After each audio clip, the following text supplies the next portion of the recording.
All right, welcome to NFL Outdated Cover 2 series. This episode is on the Dallas Cowboys and the Texas Longhorns with Justin Simmons from Sports Guys Talking Wrestling podcast. How are you doing? I'm doing well, doing well. And not only are you a podcast, we're also live on 104.1 The Horn here in Austin, Texas. So you can catch us. I think we're actually on in another hour.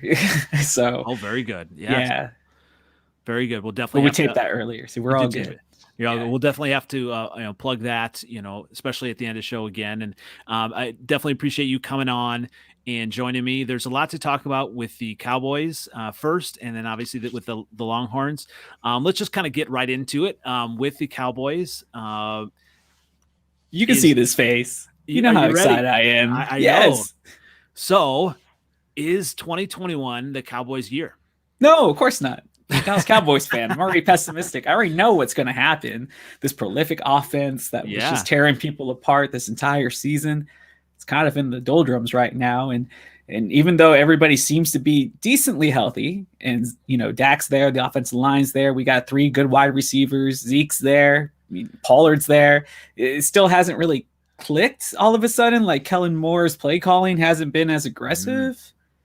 But as a Dallas Cowboy fan that hasn't seen a Super Bowl victory since I was 12, no, I don't think this is the year necessarily. But it's one of our best chances.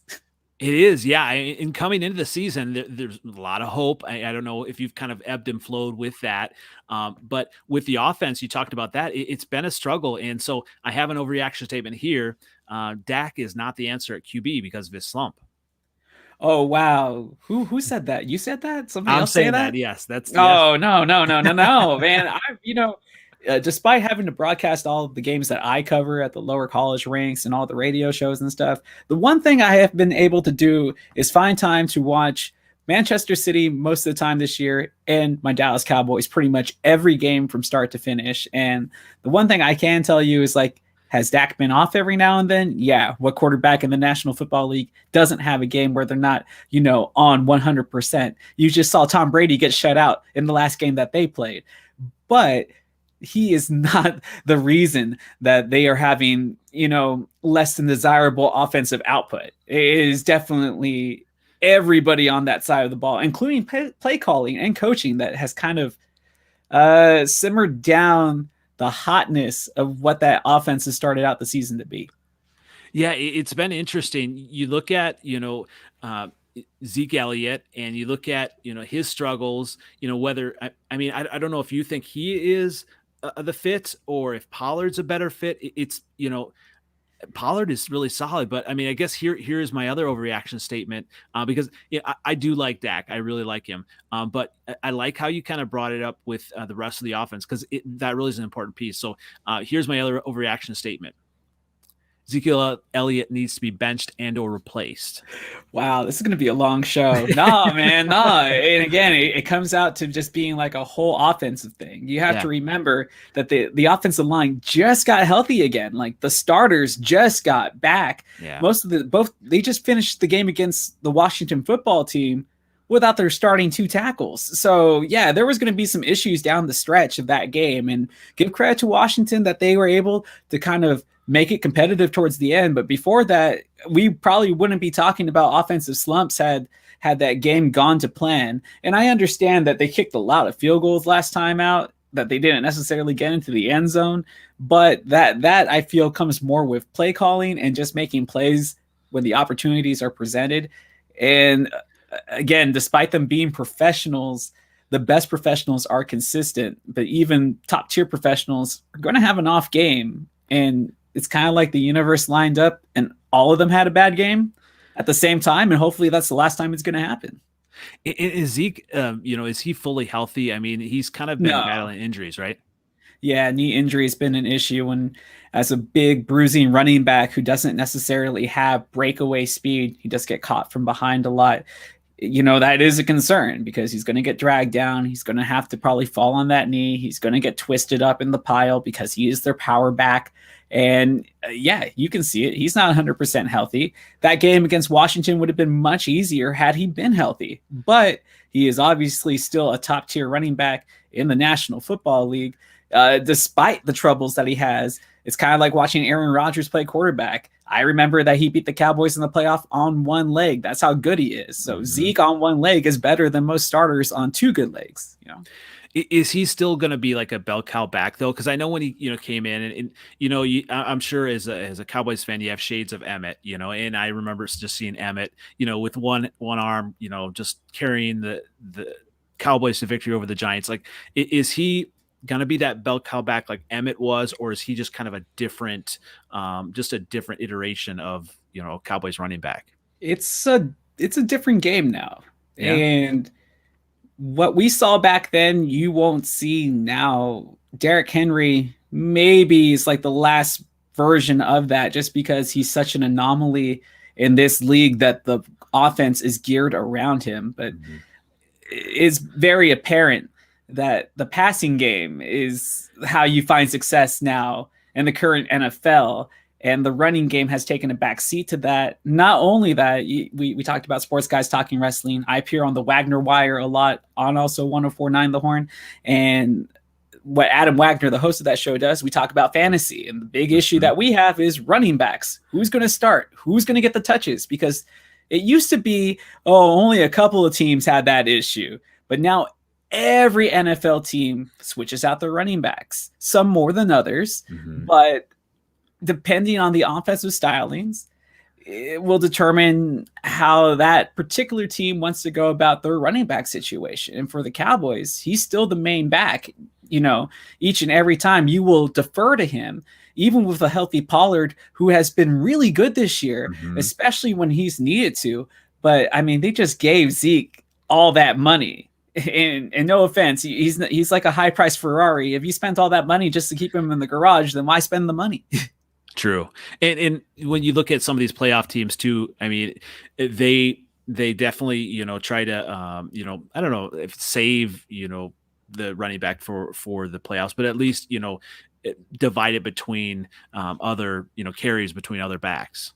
That's a great point that you brought up, because that is my concern. And I'm also trying to figure out how to share this link for on Twitter for you. But yeah, it's also my concern about Zeke, because he is going to be important going forward. I expect this team to make the playoffs. Hopefully they'll be able to host at least the first round game, if not somehow find themselves, past Green Bay. I just don't see that happening, but weird things have happened before. In the case of like actual like running backs in this day and age here, I just really feel that the Cowboys are going to be very dependent on him, because healthy Zeke allows them to predicate off of play action, and that will open up everything else for the wide receivers going downfield. Absolutely. And let's go a little bit more positive kind of on that note, overreaction. This is the best wide receiver group in the history of the team. Who said this thing? Did you this is me saying this. Like, I was going to say, I'm not sure if you have kids, but I was going to say, did you confer with somebody that didn't watch the Cowboys circa 1995 or even 1972? Well, I'm just giving you a hard time. No, and bring it on. I love it. And actually, I did have another Cowboys podcaster. He did agree with that. So, and I know a little bit of the history of the Cowboys. We do have, Alvin Harper, Irvin. But I mean, when you have like the three now, I mean, and maybe even four, I mean, this is a pretty an all-time group, isn't it? Or what other group at the same time would match that? It's cute, but I mean, it's not like the best wide receiver group in history, if even like the Cowboys, let alone of any NFL team. Yeah, kind of right now, they're kind of reminding me of the early 90s, either Houston Oilers, where they had like Ernest Givens, Webster Slaughter, Chris Dishman, and one other wide receiver, Haywood Jeffries, right? Or like the 90s, like Lions, where they had Herman Moore, Brett Perriman, and they had a couple of other guys, and like a Mel Gray who could like kind of switch in there. That's interesting. You brought that up with the Lions. They had that set of receivers, but they really didn't have a solid quarterback. So. Yeah, but I mean, you can't, that's kind of sad too, in the sense that it really wasn't their fault, in the sense that it looked like they drafted right back in the early 90s, because I think would you agree this was before everybody was aware that there was a Heisman curse? Oh yeah. Before that, it seemed that Heisman Trophy winners were at least pretty decent NFL players, Oh yeah. but then Andre Ware, I I mean, it was going to be a tough transition regardless, just because of Yep. the styles. But I Yeah. mean, he was a phenomenal college player. And being from Texas, I mean, I can't give any Andre Ware hate. But I mean, Rodney Peete wasn't a bad quarterback either. Hey, But they just didn't have yeah. the offensive line. My guy Chuck Long, from Yeah, Iowa, he was drafted and just an amazing quarterback at Iowa. They had some different styles in the way Hayden Fry, had them take the snap. It was a lot. It was a different time. Um, exactly. but when you look at the Cowboys now, I mean, with CeeDee Lamb, I mean, you go all the way down the line, and even you have Cedric Wilson. I mean, as far as the Cowboys, what other set of Cowboys receivers in history has matched that? I mean, you've got Irvin and Harper. Yeah, but Yeah. you're missing out like on Kelvin Martin, who was also like the big Ah, return guy in that whole yeah. set. So like when they did go three wide receivers, that's how you would see them line up. And all three of those guys, made a Pro Bowl at least once in their career, and obviously Irvin in the Hall of Fame. Yeah. So dangerous core receivers. That was my group. And then again, it was a different NFL. So everything Yeah. was like pro formation, two running backs, I formation, two running backs and a tight end. And so I feel like you have to include Jay Novacek, even though he Yeah. wasn't like a wide receiver. He was one of those rare tight ends that was known for his catching ability and the safety valve. Yeah. It was almost before that was kind of a fad too. Yeah. And then if you want to get real technical, I was like, well, Daryl Johnston was kind of like the first Moose. H-back, if you will, because Mhm. nobody was throwing out of the backfield at the time, but besides him and the San Francisco 49ers, because they had Tom Rathman, and they were pretty much the same type of fullback. Particularly blocking backs were better and more adept running backs, but could catch the football out of the backfield and can pick up the short yardage, if you did decide to hand it off to him. So it's just that we're just talking about different games now, and it's kind of hard to compare nowadays. It's kind of like trying to compare basketball. It's really hard to compare Wilt to Giannis, even though they're both athletic freaks. They just played a different style of game. Absolutely. Well, talking about comparing now, and so we just had the Pro Bowl voting. All the players come out, and here's another overreaction. I'm ready for your reaction here. CeeDee Lamb was snubbed in Pro Bowl voting. Yeah, he didn't make the team? No. Not even as a reserve? I don't believe he did. Who's putting these votes together? Who watched NFL football this year? Like, I blame the fans. Yeah, I think a lot of it, and I've seen that on Twitter a lot too. You have like players like Cordell Patterson. These players that didn't make it. And there has to be a spot. CeeDee Lamb, he really is their number one receiver, right? Easily now. I mean, for as good as Amari Cooper is and how much they pay him, and it looks like Michael Gallup might be on his way out now that he's kind of expendable, because they do have two tight ends that look like they're going to be rather promising when the other one that's hurt comes back. But Schultz looking really nice right now. But yeah, I mean, CeeDee Lamb, obviously he wears the 88. He's the new messiah at wide receiver for the Cowboys. Yep. So he is wide receiver option number one. And yeah, he definitely got snubbed, because without the games that CeeDee Lamb has had at the beginning of the season, the Cowboys don't get to the start that they get to. And he's been like the most consistent player. Well, yeah, I mean, you look back, I mean, he was a stud last year, even without the preseason and all that. And now he's really kind of, having that training camp, and he's really kind of taken it to another level. Oh, absolutely agree. He's been my favorite player for them this year. And again, he's been the one that's made pretty much all the big plays. Everybody has been predicating on him, it seems, here in the second half of the season, defensive wise, to try to shut him down. They've done a better job about going about that. But I also feel that Michael Gallup, Mari Cooper kind of have to make some more plays. And that, I understand that Zeke isn't 100%, but there's still got to be a way that you can utilize him without just having to straight up hand off the football, because he's another one of those running backs that can catch the football out of the backfield. Mm-hmm. I just haven't seen enough from Kellen Moore here in the second half of the season when it comes to his play calling. I'm just like, what happened to taking chances? What happened to being dangerous? I don't understand. Are we just relying on the defense too much? As a Cowboys fan, I have a lot of questions about that. Yeah, with that, and when Mike McCarthy was out, they had a chance to just kind of, you know, take center stage. And did they do it? Kellen Moore not do enough in that game? Or is it maybe Mike McCarthy kind of holding the team back sometimes, or do you think it is kind of more Kellen Moore? Ah, man, that's tough to say because I'm still not like a huge Mike McCarthy fan. Look, I understand he has the Super Bowl victory, but then again, you probably have like the best quarterback that isn't named Tom Brady of this generation with a lot of talent that they had in Green Bay, offensively and defensively, and you could only win one. Yes. Only won one. Yep. I don't. We can all get lucky. Doc Rivers has an NBA championship. All of us can get lucky once. Dan Marino, it never happened. Sometimes It doesn't happen, but even the most mundane coach, if you were put in a decent situation like a Mike Martz, where you're given all the talent, you can make it there. But I don't see how you fail to win more than one Super Bowl with that type of quarterback. Yeah, that's a gift. Absolutely. As a Bears fan, I was sad to see Mike McCarthy leave because I just I don't see him. I mean, you see him in Cowboys as a Cowboys coach too, just not making a lot of smart decisions. And so, go ahead.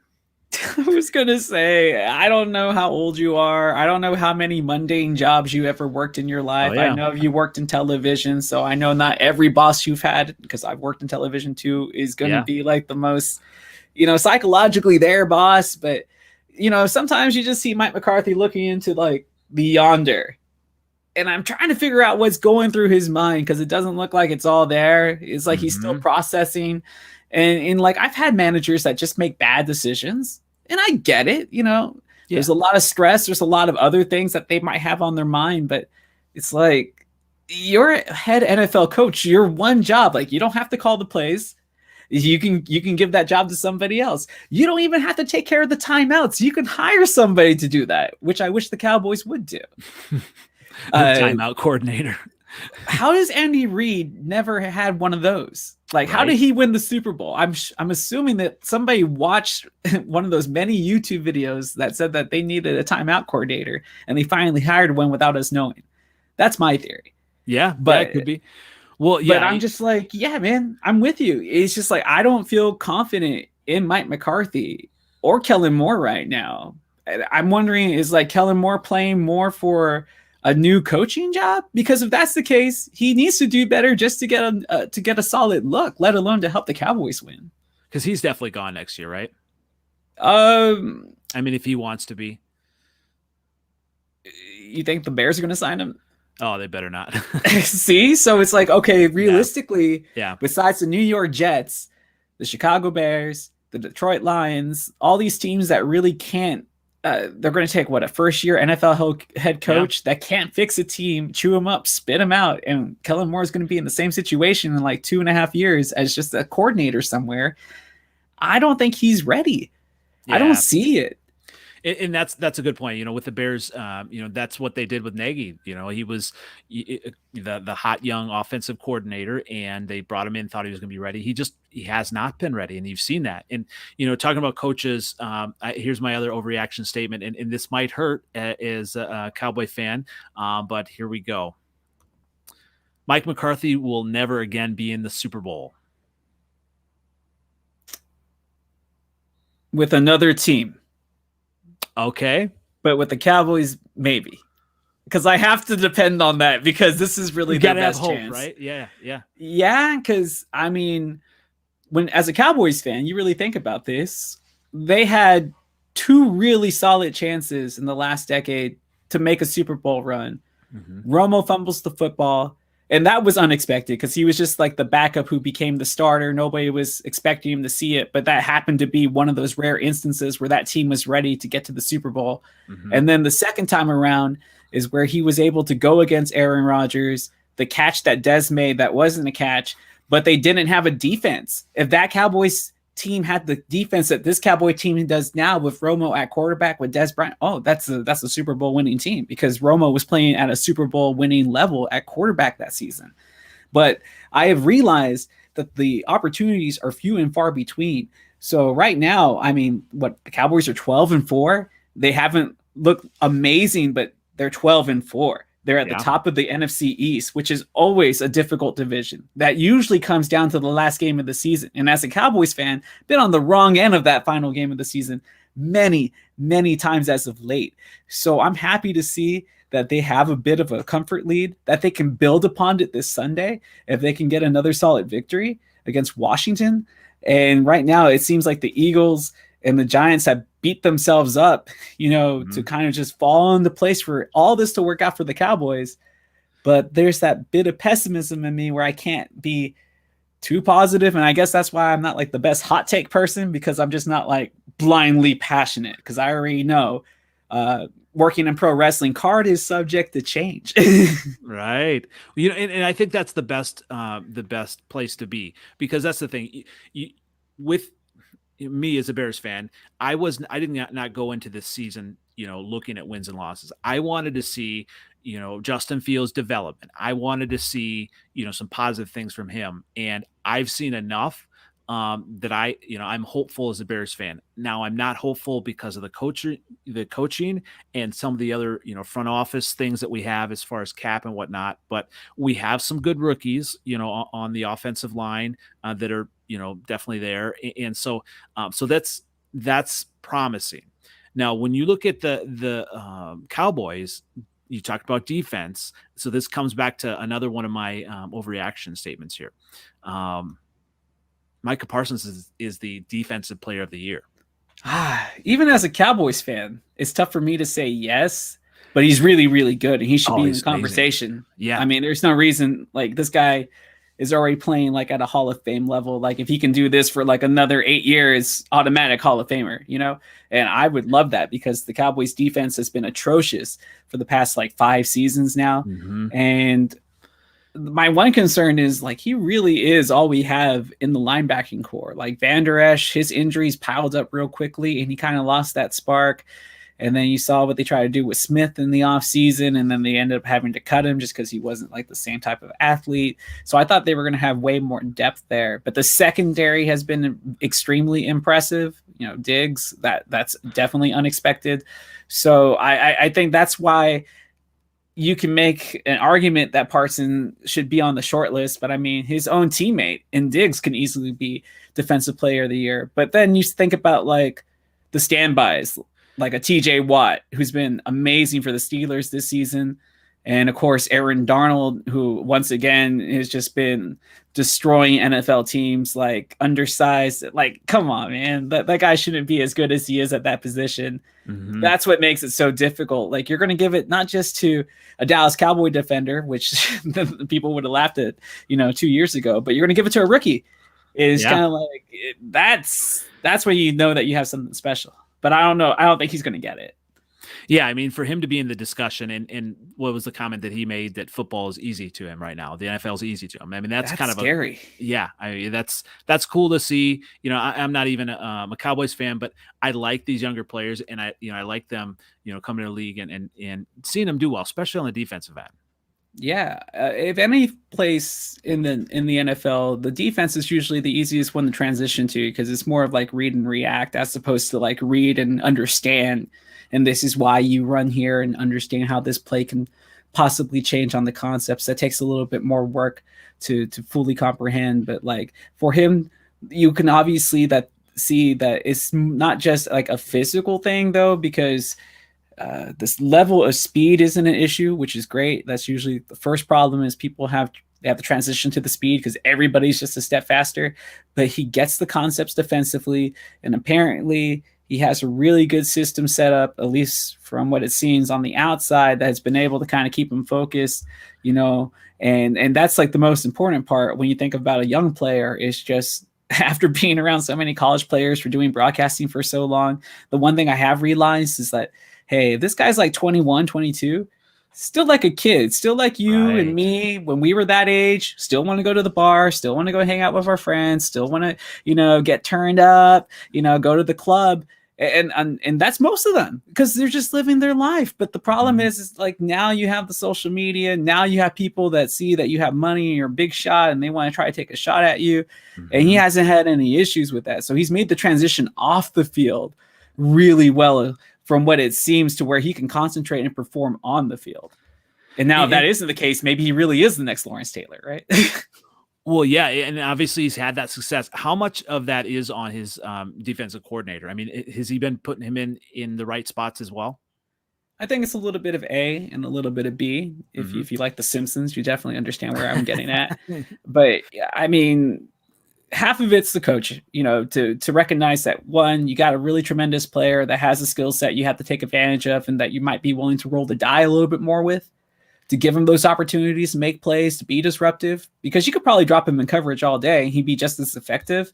But obviously they like using him in pressure situations. He gets to the quarterback, he causes a ruckus in the pocket, and he usually, 3 out of 5 times usually makes a play back there. So yeah, a little credit has to be given to Dan Quinn. I mean, that's the whole reason they went out and hired him. They knew that despite his failures as a head coach, he did get them to a Super Bowl. He was always known as a good defensive mind, and it's finally paying off for a team that hasn't seen good defensive coordination since what's that guy's name whose dad was a head coach? Wade Phillips. Yeah. Mm-hmm. So it's been a long time. Well, yeah. And speaking of defense, here comes another one as well. So I'm not sure if you know, but Jaylen Johnson and Trevon Diggs were in the same draft class. Jaylen Johnson was picked right before him. So, and here we go. Diggs is the best defensive back in his draft class. And here's the note that Jaylen Johnson was picked right before him in that draft. I was going to say the only reason you know that is because the Bears picked him, right? This is true. Yes. And he's been playing great. I mean, he shut down Devontae Adams for a half before the Packers made adjustments, and the Bears did not. He's done well. Okay. I hate to say it like this because this is where I come off as a real homer, but yeah, the Cowboys are called America's team for a reason. So like if you prefer, and it's in no shame to the Chicago Bears because that's like an original NFL franchise. The story of Hallis and how that team came to be about. It has a very storied career, and the players that played for the Chicago Bears, obviously, you think of Sayers and Butkus, and you think of McMahon and the defense and Singletary, like all those guys. Yes, very important into the lore of NFL history, and they always will be. And that's one of those franchises that if they were ever to leave Chicago, I don't know what the NFL would look like. Yeah. But there's something about playing for the Dallas Cowboys, and I don't know, maybe because I'm from Texas and I've always been a Dallas Cowboys fan, but it's kind of like playing for the New York Yankees or the LA Lakers. It's like, there's lots of, like, everybody's a professional, but then you have like those marquee franchises for one reason or another that they just happen to stand out. And if you can perform at the level that Diggs has been on for a team that's always going to be in the national conversation after they play, and everybody gets put under the microscope, and for him to perform as consistently well as he has for a defense that hasn't had any secondary since like the days of Deion Sanders and Darren Woodson. Like I can't think of anybody. Like they signed Carr, they had Claiborne is their first round draft. None of this stuff ever worked. I went through like a whole decade and a half of this. So for him to perform like this, he has to be the best. He's looking like Darrelle Revis. Are you worried about him taking chances? Because a lot of times he has taken chances. He has gotten burned.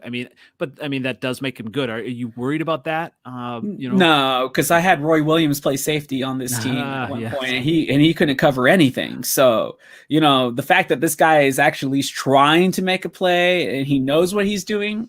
Hey, he's making interceptions, and corners, they have a short memory because they have to take chances. Yeah. And he might miss one or two, but hopefully in the fourth quarter when the game is on the line, he's able to snag it because he took that chance, because he didn't get scared just because he messed up beforehand. So I'm cool with it because right now that defense is what's keeping this team afloat. Yeah, absolutely. We'll talk about, you already talked a little about kind of, past drafts and things like that. And we did. What do you see this team needing going into next year? I mean, that's a good question. I mean, offensive line's getting a little older. Tyron Smith is getting a little older. He's been exactly what you expected when they drafted him. A generation type cornerstone on the offensive line who also made the Pro Bowl once again this year. Yeah. So to replace a guy like that, I mean, that's like replacing a Joe Thomas, same deal. It's hard to find premier career dynasty building tackles because you're going to have a franchise quarterback in Dak who you paid a lot of money to. Yeah. That's going to need to be protected. And obviously, I can't remember the guy's name that had to retire, but he was really good. It's not Zach Martin, but the other one. Yeah. Frederick. Yeah, it was Frederick, right? He had to retire because he had that. I have to remember. Yeah. But he was like a Pro Bowler already, and it looked like he was going to be one of those franchise players going forward. So that's one of the things. I think they're going to have to rebuild the offensive line a little bit. I like to see him work on that again. And then basically just try to shore up the defense. Maybe get an additional pass rusher. Maybe the linebacking core really is going to be the thing that needs help. So offensive line, linebackers would be my first two things I would look at if I was in the draft room for the 2022 draft for the Dallas Cowboys. And obviously you're hoping that it's a later round draft pick in the first round. Yeah, that means that we had a nice little playoff run. That would be ideal. And I think they could still pick up the type of player that they would need that far down.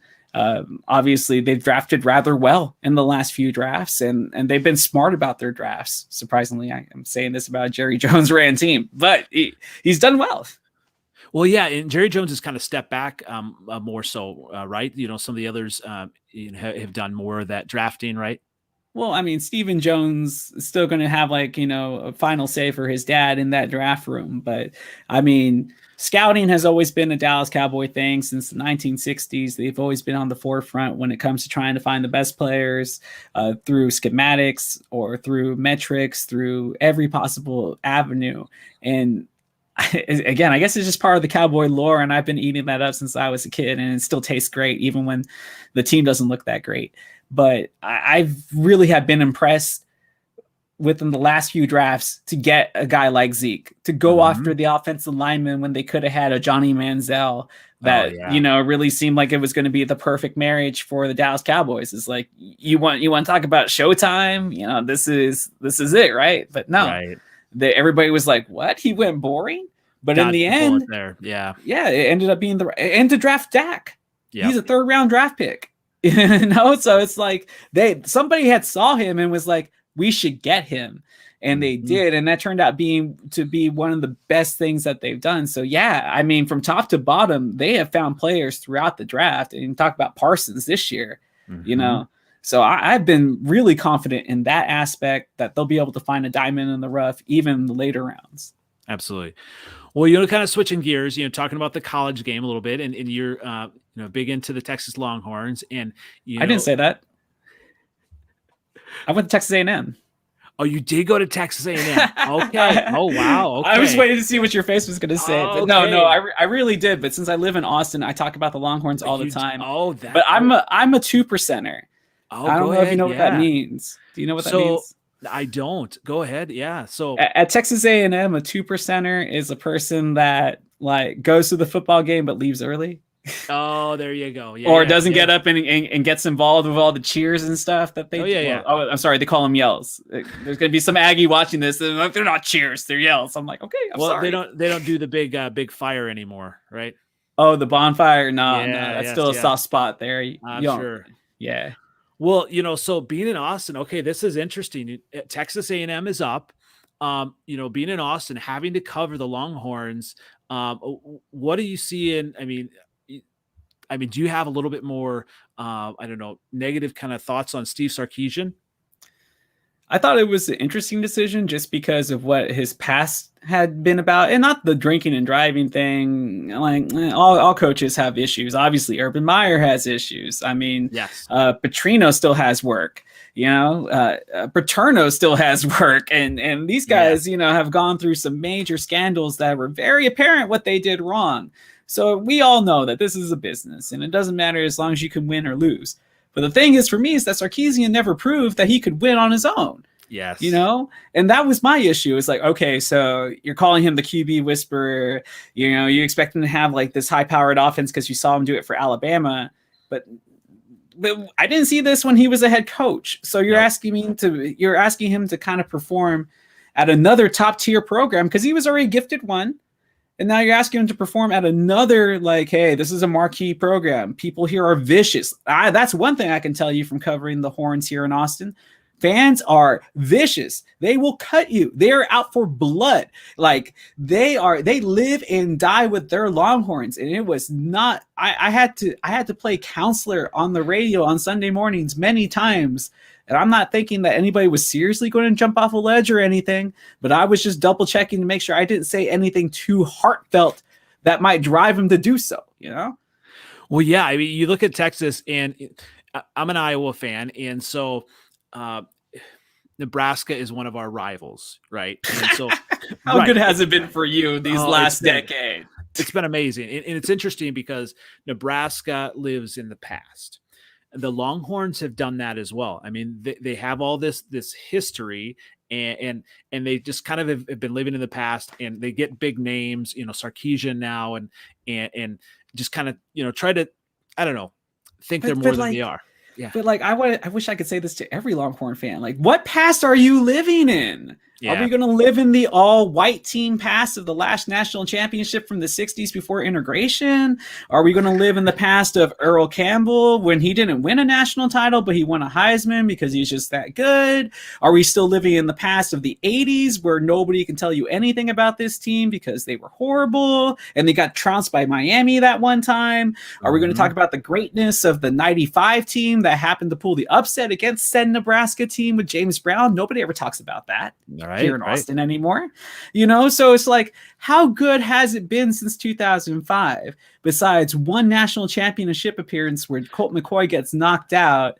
Other than that, we've lived through Garrett Gilbert, Case McCoy, what's that, Ash kid, right? Right. And like, see, I can't even tell you what's really happened besides the fact that they've gone through like 3 head coaches. They've beat Oklahoma this year. They weren't able to do that. So I'm just kind of like, what really determines what gets you to stay at Texas now? Like, what's the level? Because where are the expectations and what's the actual level? Because nobody seems to have defined that in the last 2 decades. Well, it's so interesting. You talk about expectations, and they've right now. You look at it with their recruiting class in 2022; they're 5th ranked. So they have Quinn Ewers coming in, and it's so interesting. Means nothing. Yeah, I mean he's a name, right? Sarkisian's a name. Texas has gotten those. Being an Iowa fan, I've lived and died, knowing that every season that the rankings they're just not going to be up there. It's just not going to happen with the recruiting. They have to develop players. Texas, it has regularly been up, high in the recruiting, but maybe hasn't developed these players. You get a young, good, 4 or 5-star recruit, but they don't develop them.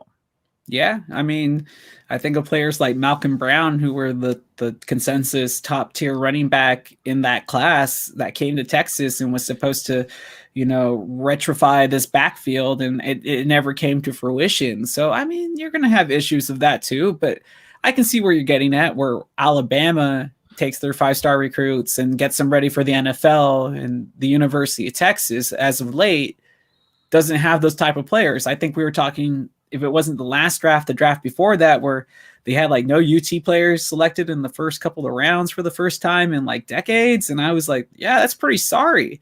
I mean, that just tells you that the recruiting isn't there, and it might not necessarily be because of the coaching. That might be like necessarily the coach that's in charge, but the fact that there's been a carousel of coaches and that nobody that's really worth their 5-star rating wants to take the gamble to go to Texas to be a part of the experiment when they know they can go somewhere else and be a part of a championship. Yeah, well, let's kind of shift to your team then, and maybe this will hit a sore spot. But Jimbo Fisher, he was almost kind of gifted. He was gifted a program, right, in Florida State. He took it and got that national championship.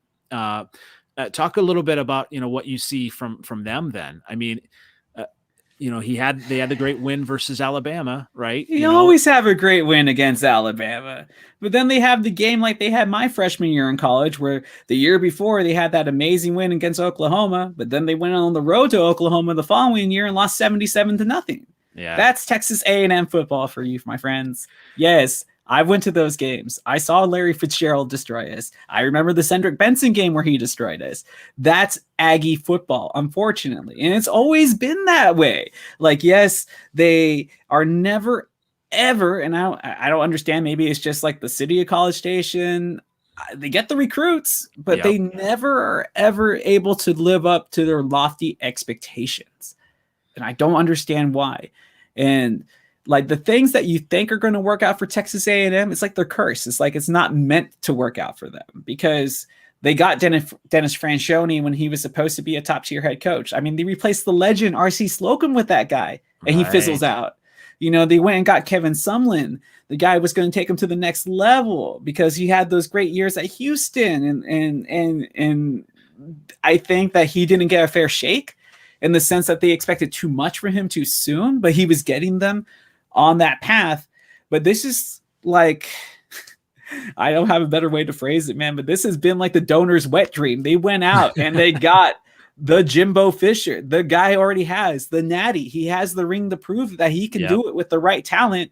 And now in a day and age where you can basically, and Texas is doing it already, you can buy players to come to your program if you have them set up correctly. This is like A&M's fans like dream. Like this is what they were doing in the 80s when they were a really good football team. They were illegally getting the best players possible to play for A&M. And they weren't shown on TV. They didn't have a chance to compete for a national championship because they were under probation then. But now they have the head coach in place to do this. But are they going to have the players? Like, obviously, the guy that started at quarterback this year for the majority of the games has transferred out, but it was understandable because he was going to be a backup for the next two guys that are coming in. Right. So it's like the players should be there. I just don't believe that Jimbo Fisher is going to be the guy that gets it done because Texas A&M is different than Florida State, and you're still in the SEC. So you're always going to have to compete against Alabama and what it looks like Georgia for the time being. Yeah, Georgia, I mean, they've really, built the program. Alabama is going to be good until, Saban retires. He has that mystique of preparing them for the NFL. Jimbo Fisher, he does have a track record of, some NFL players, maybe not as much at Florida State. You could definitely see the ship was going down at Florida State, and he needed to leave there anyway. He Urban Meyered it. He knew exactly what was happening. He knew that, like, a scandal was coming, that the stuff was going to hit the fan, and he needed to bail when the getting was good. And hey, if there's one thing my career have taught me is that there is no substitute for good timing. Yeah, absolutely. Especially in, coaching, especially in life. In life. Yeah. That's true. Speaking of that, so they did have an amazing, draft class. How long, I mean, as far as A&M fans, are they more patient than than Longhorn fans? Or that's a good question. Yeah, because Longhorn fans, that's kind of like, it's kind of expected. Nebraska, Scott Frost kind of, we're going to bring back, the glory days. Winning. Right. Actually winning, when they got rid of a coach that actually won because he wasn't winning enough. But, Texas has all these glory days. Texas A&M, they've got, some good seasons, but maybe not, I don't know, the history that Texas has. They claim a 1919 and a 1939 national championship. They have one Heisman Trophy winner in John David Crow in 1957, another one in Johnny Manziel, and there was the win against Oklahoma. There was probably a couple of wins against Texas when they used to play against each other. And I'm pretty sure there's like a Holiday Bowl victory scattered in there. Oh, and there was a Big 12 championship when Dak Gwynn was playing linebacker there. And then he became the Cowboys linebacker, and everybody was very proud about that. But, and Myles Garrett being Myles Garrett, he's been amazing. But other than that, no. I think A&M fans are probably the ones that are more overzealous about when it comes to what is achievable at the end of the day, because it's like I don't see the national championship ever arriving to College Station, not in the next decade, especially with Texas joining the SEC, coming soon. So I feel like they're going to be put right back into that little brother role, anyways. But yeah, I think I always tried to rationalize that the Texas fan was more rational than the A&M fan, because they actually had national championships within the last century to look upon. But now I kind of say it's a push, to be honest with you. Yeah. I think they're two fan bases that it's kind of like, it's like the Joker and Batman. Like, both of those fan bases need each other so much, but they don't realize it. Like, without the other one, they're kind of incomplete. Yeah, that's an interesting way to look at it. It really is. And you said the little brother kind of role. Texas A&M, like, were they kind of getting better recruits because they were in the SEC, and now it's going to be kind of about the same that way, or what makes you think that Texas A&M is going to go back to that little brother role, or in the rivalry? It was the SEC definitely helped to Yeah. have that branding, to say that you were going to get a chance to play against the best, and that since you were playing in the best league, that the NFL was going to take a look at you first, because that was the marquee league to play in, or it still is, in college football. And with Texas, look, I've lived in both cities. There's no comparison. If you're telling me as a college kid that I can live in College Station, or I can live in Austin, which is slowly becoming like LA of Texas, I'm choosing Austin. And we've already seen it. Like, look, both teams have great facilities, but UT just it has more encompassing fans, not just in the state of Texas, but all over the world. And don't get me wrong, I've met Aggies everywhere I've gone. And if I'm wearing the Aggie ring, I'm not wearing it. Like, people will stop me and ask me questions about it. And then, like, if I meet another Aggie rugby player, like, we'll go on for stories about that. But with Texas fans, I just see more of them. Yeah. And there just happens to be more of them. And I feel once they hit the SEC, more of those donors that maybe don't give right now, they might get interested, because, like, hey, this is the best football conference and we want to be the best of the best, and this will be their chance to do it. I mean, what better way to become the top tier college than to beat an Alabama in conference? Yeah, and so you have that signature win, but can you do it consistently? That's a great question. And so far the answer has been no. And I don't think that either team is going to be at the Alabama level in the next few years. It's going to take more time. I don't think that either fan base has the patience for it, though. Yeah. Well, speaking of actually the fan bases, Michael Hicks here did have a question here on the comments. He said, "Do you think Haynes King is the real deal?" Yeah, I do. Yeah. And he's been, I think that's why you saw Caldeza, or whatever his last name, like, jump ship, because he already knew that King's the real deal. Like, he's probably going to be, if not the starter in game one, he's probably going to be the starter like halfway through the season. I really do feel that. And that's why A&M went and got a person like Jimbo Fisher. Look, I don't think he's necessarily going to be able to get you a national championship at Texas A&M, but the one thing that he can do is recruit. And that's what they got him for. They feel that his ability to recruit will be a byproduct of winning a national championship, but they didn't bring him here for his coaching acumen. They didn't bring him here because they thought for sure he was going to win a national championship with his coordinators and stuff. They knew that guy can recruit, and he's done that. So I expect those players, everybody he's brought in so far has made a good impact. I think King is going to be legit. And speaking of kind of who he's brought in to make an impact, does he have enough kind of coaches around him then to kind of, coach them up? Because that's what you need. I mean, you definitely, it just, when you look at Alabama every single year, it's like, Kansas and basketball back in the day, Kentucky, always going to get the top players, but the other teams to compete need to be able to develop their players, and from a 5-star recruit to a starter to an NFL ready player. Does he have enough coaches that are able to do that around him on his staff? Yeah, I definitely think they do, and that's what a good head coach does. I think you can make that assessment about a coach like a Mac Brown. Like Hmm. I don't think of Mac Brown as a good tactician when it comes to the game of football, but I know that he's a guy that can recruit the hell out of anybody, and that he usually had a good staff put around him at the University of Texas. That guys that ended up being head coaches at major programs like a Gene Chiswick or a Dan Mullen or Dan right? Mullen, yes, yes, Yeah, yep, right. He yep, had all those guys on his staff at one time or another. Now, if they didn't have success, that's not a knock on Mac, but he obviously knew that they were good at their coordinator spots, and that was good enough to either be winning a national championship or competing for a national title. So he could spot talent in the coaching ranks. And I think Jimbo Fisher can do the same thing. It's just that this team, they just didn't have the breaks this year. You know, if their mhm, starting quarterback doesn't go down with injury and Caldeza, you know, he had to find his feet. Obviously, he's not even going to be there next year. So it was just kind of like you were renting a quarterback, you know, through the season, hoping that this backup quarterback, and you can tell they don't want to do it again because they've already decided not to play the bowl game. They can go in there with a freshman quarterback if they want yep. to, but they're deciding against it because they know how bad it's going to end up for them. You know, can I say that now?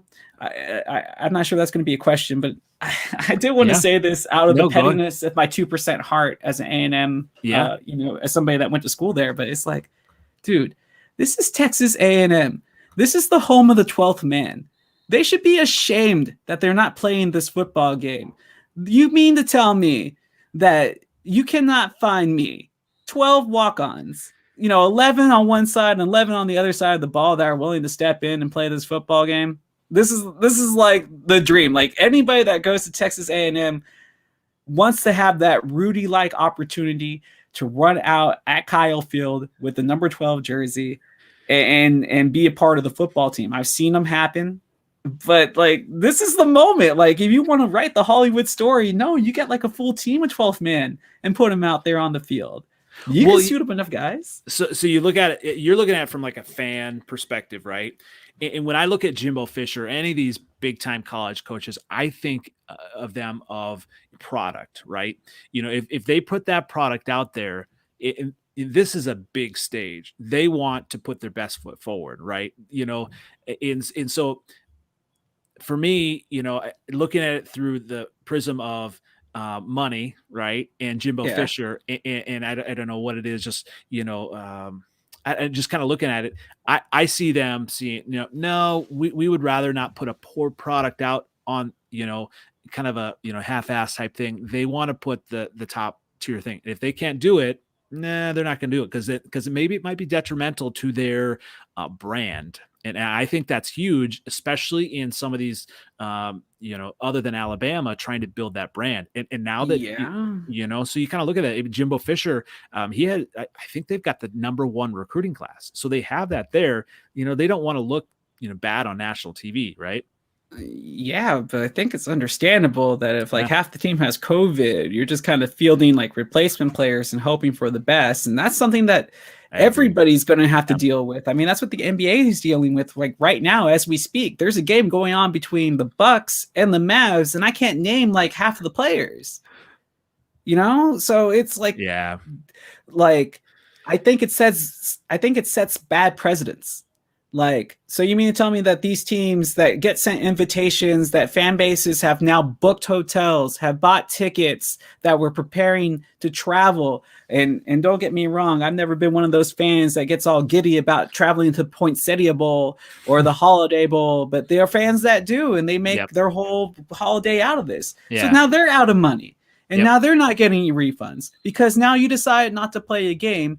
And again, this goes back to being somebody that actually attended Texas A&M and understands the lore of how important. Dude, look, I'll tell you, it feels like a brainwashing sometimes because they just pound this tradition right to your face since you first get out there. Everybody knows about Howdy. And the other thing is everybody knows about the 12th man. And it's Right. like they sell the shirts. They have it in the stadium. They sued the Seahawks when they wanted to say it. So they have the 12th fan. That's how big of a deal the 12th man is. So if you're going to use that as a selling point, then you got to put it in practice. And that's where I take offense to this because Yeah. it's very on brand for A&M in the sense that it's very hypocritical. It's like, yes, you say 12th man, yes, you're the school about, but you're not going to play the football game when you're down guys, and you know that you can obviously get the recruits.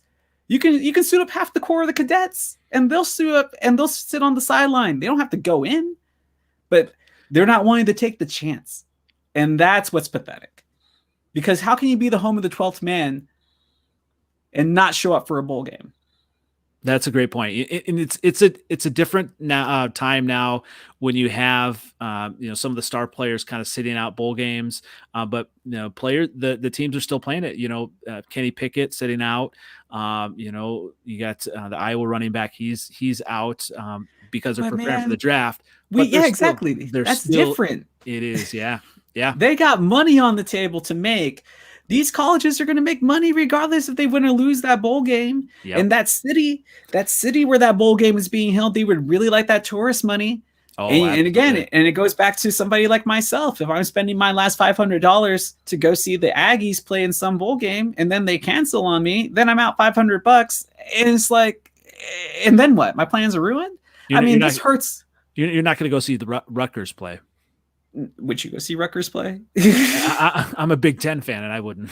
Yeah, so I'm like, dude, I'm not going to be like, even though I'm from Texas, and we just had the UIL state football championships, and they can fill up Texas Stadium or a Cowboy Stadium or AT&T Stadium now, and they can fill up 3 tiers of that stadium to see high school football. I'm willing to go see a good game of football. I just know that Rutgers versus Wake Forest isn't going to be a good game of football. No, it definitely not. Yeah. Especially on short notice. Absolutely. Well, this has been amazing. I definitely appreciate your time. I definitely appreciate all the Cowboy stuff, a little bit of Longhorn stuff, but definitely some Aggie stuff. This has been amazing. I definitely appreciate it. We'll definitely have to do this again. I think it was very therapeutic for me too. I have a lot of love and hate for going to Texas A&M, but there were some good times too. But it did make me, I don't want to say jaded, but it just gave me a very matter of fact view of how to look at sports and the fandom that goes along with it. Because at some points it can be rather irrational, and I'm kind of surprised when I come across it, just because I work in almost every port of the sports stratosphere, that I'm like, I don't get like that about sports like that anymore. And I'm not sure that I lose a part of the fandom because I work in it, or I don't think so. I think you're a realist, and that's part of looking at you want your team to win, and so you look critically at all the different positions and all the different angles, and that's actually, in my opinion, is a better way to look at it, because is a Bears fan, right? Going into the Packers games, I had several of my Bears fans like, oh, we're gonna win and we're gonna no. When they have Aaron Rodgers, it's just not going to happen. And so you at certain points you lower your bar, what you want to see, and that's okay. You see kind of enough, and then you can kind of build it up. But you still kind of, and it sounds like with Texas A&M, you kind of look at the past and you realize they're just maybe not at that tier. They may get there. I look as an Iowa fan, and Iowa got up to number 2 this year. Which was awesome. Which was awesome. Was unexpected. You look at the national conversation, and they were like, "Oh, they're overrated." And I thought, I was kind of excited for a change. And so I went to a couple games. But I knew that they just weren't there at the quarterback position. So I didn't have that blind faith. I live in Wisconsin, so I went to that Wisconsin game, and it was fun to be there.